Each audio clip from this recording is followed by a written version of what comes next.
Good morning, everyone. I'm Julie Livingston of Want Leverage Communications, a public relations and thought leadership consultancy, and I'm thrilled to be here today with you. If you like what you see, please go to my website at wantleverage.com and download my new tip sheet. Unlock 5 hidden LinkedIn strategies that top PR teams swear by. It's really great. It's full of a lot of information that you could put to use immediately that will help you to stand out on LinkedIn with your thought leadership. I'm thrilled today to welcome my special guest, Linda Zebian, who's back again. I think this is your third time on the show, Linda, so thank you so much.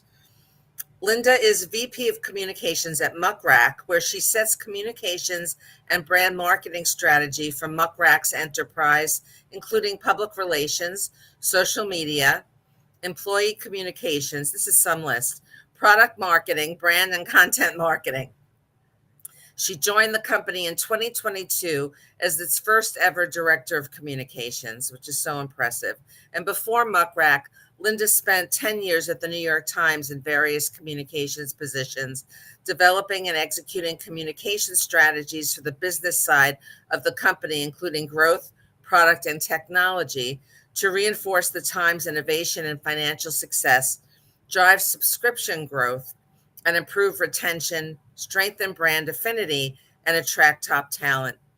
Before joining the New York Times, Linda was communications associate at the nonprofit organization Consumers Union, where she managed media relations for Consumer Reports magazine, consumerreports.org, and Shop Smart magazine. PR Week named Linda a woman to watch in 2024. She was named a top woman in PR for leadership by Reagan Communications in 2023 and guest lectures on communications. And I love this because it's so important for us to get back. So she lectures at Boston University, New York University, and the University of Massachusetts Amherst. She's spoken at many events hosted by the Society of Professional Journalists at NYU, has byline articles in PR Daily, PR News, and is a regular contributor to the Muckrack blog. You've got such amazing credentials, Linda. It just goes on and on. Incredible. So, we're talking today about your new study, and I'd love for you to tell us a little bit about the genesis of it and how it came to be. Right. So, Muckrack is a PR software platform, and we are always sort of got our ears on the ground to see what is happening in technology and how can we leverage that for our customers and just make PR easier, more streamlined, better, more effective, and get folks like you and I seat at that executive table, right? So that's the goal. And so while we were looking to, frankly, build a GEO product, which we have since launched since this study came out, we wanted to put our money where our mouth was and really prove that AIs really do cite earned media and rely on earned media in their answers. And so people were saying it, everyone was saying LLMs rely on earned media. That's what they're sourcing. But there wasn't really any data out there, reliable, thorough research and data. So we said, why not do that? It will, to support the work that we're doing and the product that we're building, but also to, help the industry understand how this technology that's moving so fast and kind of breaking into the market so quickly really does work on the back end across different LLMs, not just looking at ChatGPT or Gemini or whatever, but really how does it work so we can understand where should we be investing our time as practitioners, and how do we translate this into practice. So that's what we did, and we had our head of data, Matt Dugan, sit down and crunch these numbers, and we analyzed more than a million links across ChatGPT, Claude, and Gemini. And that's how we came up with this study that's really kind of gone, for lack of a better word, viral among business, tech, on PR. Everybody's kind of reading it and passing it along. So awesome. And I want to mention that that you can download the study at generativepulse.ai. It's on the banner on the bottom of the screen. So Yeah. go there and download your copy today. There's so many interesting facts and takeaways that you can apply to your business right away. Yeah. So, how does having this info from the Generative Pulse study help build SEO and authority and credibility? Well, I think what it does is it helps us understand the power of GEO and how to use GEO alongside SEO, right? And I see GEO as a moment for PR professionals and communicators to really lead. Marketing, our friends in marketing really were able to take the SEO moment, and then again, the social media moment, and take it and run with it, and be able to have. And what happens when you kind of win the moment, right? You get the budgets, you get the head counts, you get the credit, You get the seat at the table. you get the seat at the table. And I think that what GEO presents to folks like you and I is an opportunity to say, this is our playground. This is where we shine. We've been doing this already. This is where we are the experts, and this is our chance to lead internally inside of our organizations, if we're in an agency with our clients, because this is what we've been doing for decades, and we have the power. So what do? We can take a study like this. We can show it to our stakeholders, to our clients, to our CEOs, to our C-suites, and say, this is essentially what I've been doing. This is why what I do matters.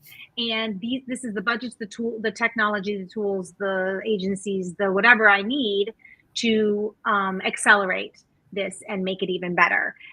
So that's really what I encourage folks to do, is take the study and apply it to your own business. And we can talk about how we do that with the data very easily. It's very translatable, and it's the metrics that we've been waiting for, right? In PR, we've been waiting for a hard metric, a clear indicator of PR inputs equal X outputs to impact the bottom line of a business, a one agreed upon metric. This is it. Absolutely. Yeah. So, Linda, how does enabling citations change AI output? Fundamentally.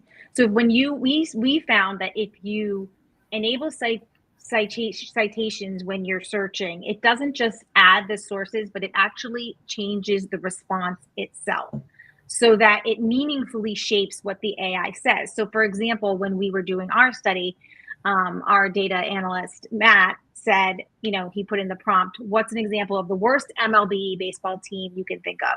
And when he had citations disabled, it said the 1962 New York Mets hold the record for the worst single season in MLB history.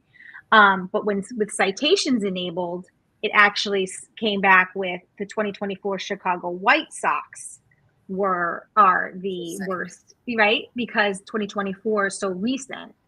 So citations pull in a level of recency that we can also discuss later, the importance of recency and its impact on earned, and journalism's impact on recency, and why that matters for PR folks, in AI citations, and how important recency is in the outputs of LLMs.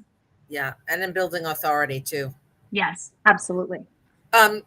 So what types of media does AI cite? Because you really broke this down. We did break it down, and we've had a lot of questions about this. And I think that, folks might have a different definition of what is earned, what is owned. We broke it down into, 5 or 6 categories of what we considered what is earned and what is owned. And for us, we found by our definitions that 95% of links cited in AI are from non-paid media. So that means only 5% are paid. That's a difference from where you are when you're in Google and all of those top links are blue hot links that are paid. And then you've got, on social, you've got all of your fancy ads and all your promoted content that's right in your face. Very different. Fascinating. And it's fascinating. Hey, listen, that could change very quickly. I am waiting for the next wave of like, when are they going to monetize this? And I think that's the beauty of it right now. I think that's why it's so popular right now. It feels like a little bit of a trusted space, a transparent space, kind of like Reddit. How people go to Reddit for advice and they feel like their friends are there and they can ask a question and get a transparent answer. That's what the AIs are feeling like at this moment. But of course, monetization is probably coming. So we'll see. Okay. Yeah. What determines if content gets cited? So there are a number of factors, but outlet authority definitely has a strong effect on whether content gets cited. So if you're a well-known outlet, certainly you're going to get cited. So you're let's think of the main guys, AP, Reuters, FT, these kinds of folks across the AIs, across the LLMs came up very frequently. Axios, Forbes, these kinds of folks came up over and over and over again. But then, another really interesting fact that actually hasn't been reported on much, and I'm actually writing something on this because it hasn't, is niche content. And I love this because in PR, we've been loving on niche beat reporters, substackers, niche trades, right? How much leverage and legs do you get from a trade hit? And your folks, your clients, your CEOs are like, I don't want the trades. I want my friends to call me and say they saw me in the Wall Street Journal. Bah! What's actually driving your business are those newsletters and those trade hits, right? And the niches are really impactful for LLMs, right? So they really do reward trade specific content. So that is experts, so cool. That is really, it's great for us. Yeah. We love it. So there's room for everybody. There's room for Reuters and there's room for, good housekeeping. Not that that's a trade, but niche stuff. We love it. Yeah. It's great. So what does it mean? I want to dive into the results of the study a little bit. What does it mean that more than 95% of links cited by AI are from non-paid media? So what that means is that the majority of links come from, if you will, uninfluenced by paid sources. So that includes what we call two main categories. One is journalistic content, and the other is what we call corporate blogs and content. So technically, that would be like Muckrak's blog, where we write about PR topics and we publish our research. We talk about how to pitch or how to handle a crisis. So a lot of or if you, let's say you run a church and you have content on your church blog all about faith and whatever, or you run a CPG company and you've got recipes on your site. That is a corporate blog and corporate content. That's not ads or anything like that. We had a lot of questions on what corporate blog content is. Then you've got owned media. So the difference between corporate blogs and content and owned media is a little tricky. So if I'm Muckrack, my owned media would be my blog, right? My Muckrack's blog. Corporate blogs and content for me, if I'm tracking it, would be, say, if Julie on your blog or this podcast would be corporate blogs and content, would be a piece of earned media on your site that is owned by another company, but not a media company. Right. Say, right? That's what corporate blogs and content is. And then you've got aggregator encyclopedic, which is primarily Wikipedia, but could also be sort of like a Britannica or something like that.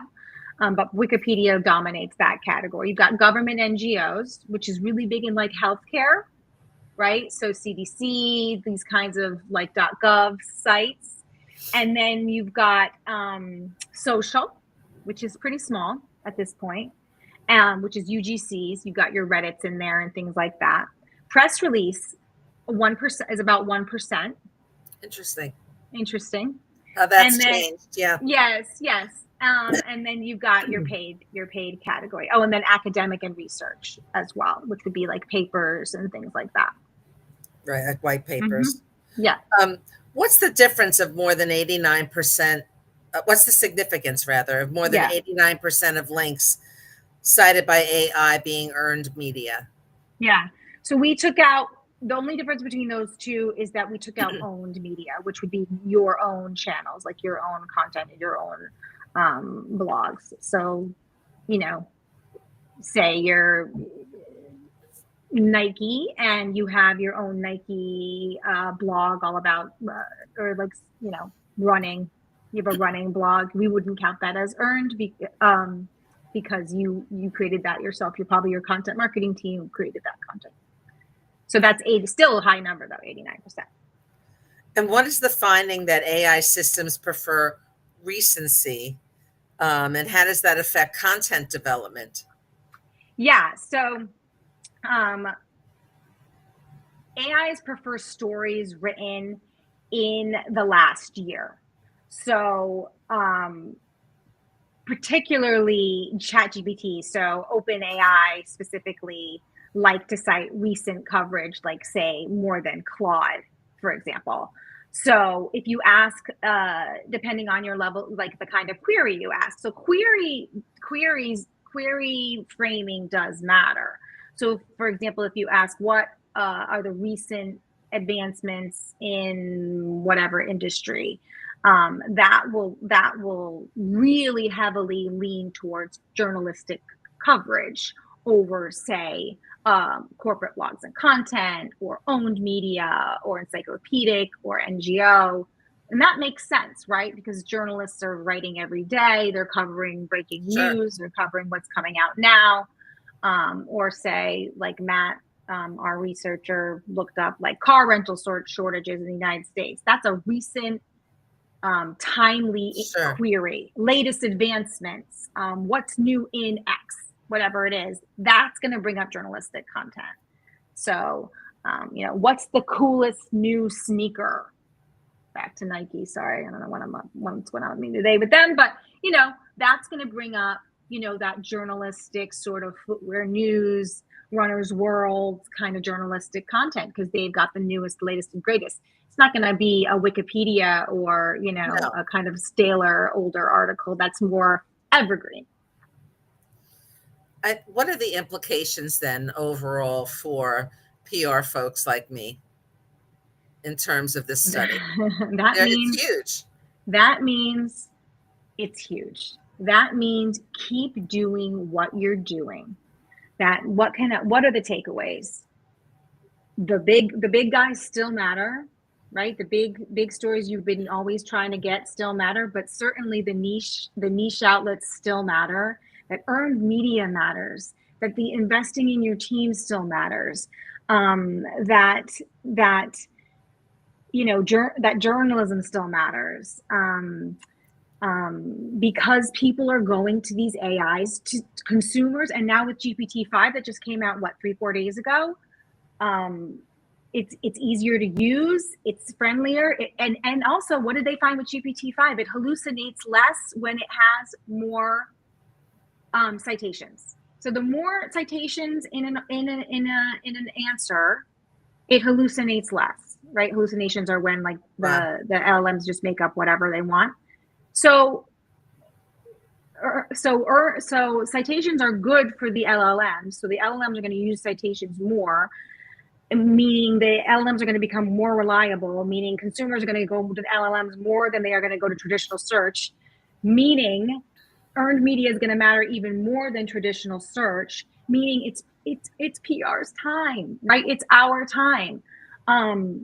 And so what can you do? How do you know who to pitch? How do you know which outlets matter for you and your brand?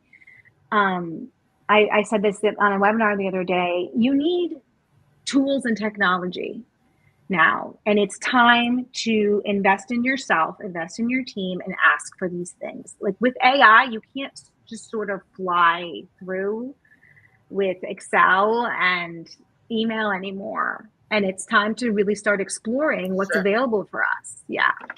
No, that's great. Yeah. And it can be overwhelming at first, but it's really exciting. It's really exciting. And the next step is we're going to be seeing now what journalists, like our coverage, like from when we, so we're going to have tools to understand what journalists are influencing our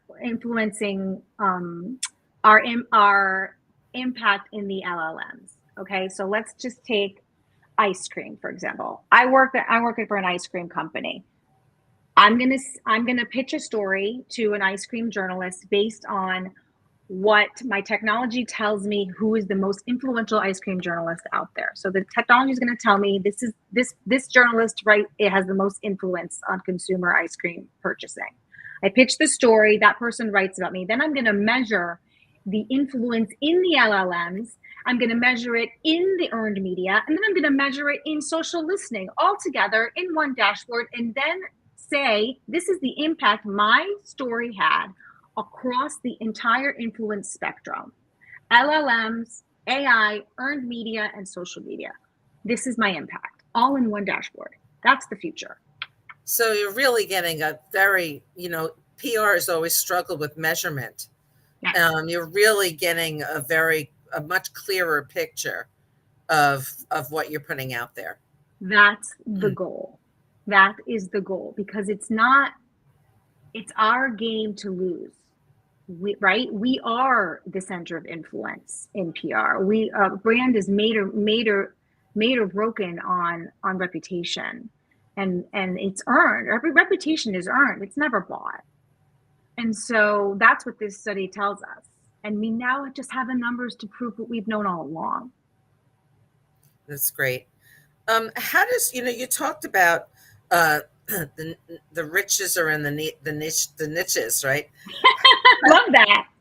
How does AI find content differently according to industry? Wow. So like this is fascinating, and actually we're going to dive even deeper into this data and come out with some more because we've got a lot of requests from folks. It really depends on what industry you're in. So like let's go through it quickly. So in energy, AI really like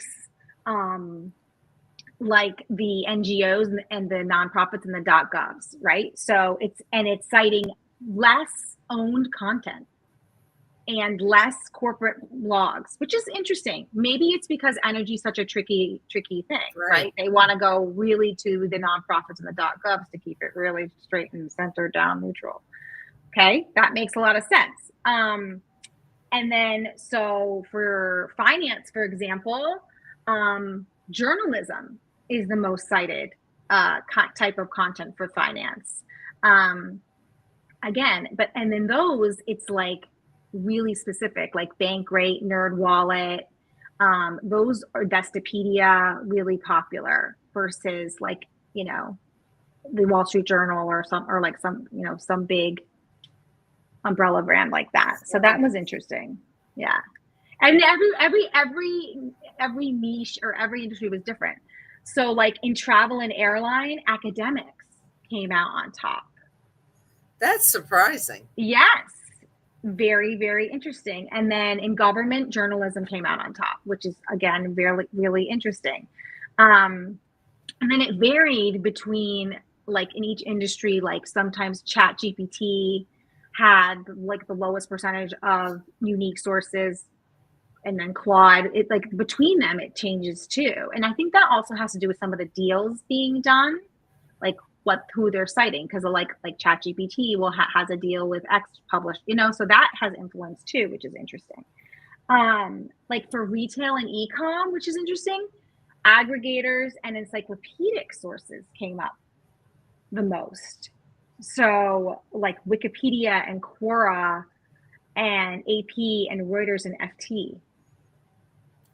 So the results of this particular part of the study are really going to help PR people to identify where to be pitching. Yes, where to be pitching. And then there's tools, again, like there's tools that can help you do this. There's technologies that can help you do this out there. So don't be afraid to just check them out, because what those tools can do is show you it down to the web page. What web pages are influencing your answers? And so you need to like take a moment. Don't be overwhelmed is like my only piece of advice, is just Right. take it moment by moment. Read the study, read a slide a day. That's a Read, great idea. read a Right. slide Right. a day. Yeah. Yeah. Put a slide in ChatGPT. If you're not getting it, put the slide in ChatGPT and said, break this slide down for me like I'm 10 years old. I've done it. No, Oh, I'm seriously, I've that's done great. it. Like if I don't understand something, which is often, I'll go to ChatGPT and I'll put the thing, I'll like copy and paste something. I'll be like, can you explain this to me like I'm in second grade? Oh, Because that's so awesome. I don't understand it and it helps me. Yeah, no, I've done that too, and it's Yeah. incredibly helpful. Yeah. And instead of like pondering and torturing yourself Or about trying feeling to, bad. feeling Yeah. bad, right, right, it's I don't great. want to feel bad. I feel bad enough. So, okay, so go to generativepulse.ai to download the study. And if you want to get in touch with Linda, is LinkedIn the best place, Linda? It really is the best Okay. place. Yeah. Yeah. Or Lyndon at muckrack.com, which is super easy to remember too. Okay, That's fine. great. Well, it's Yeah. wonderful to see you. Great to have you on again. Thank you so much. And if you like what you saw today, go to my website at wantleverage.com and download my new tip sheet, Unlock 5 Hidden LinkedIn Strategies that top PR firms swear by. I'll see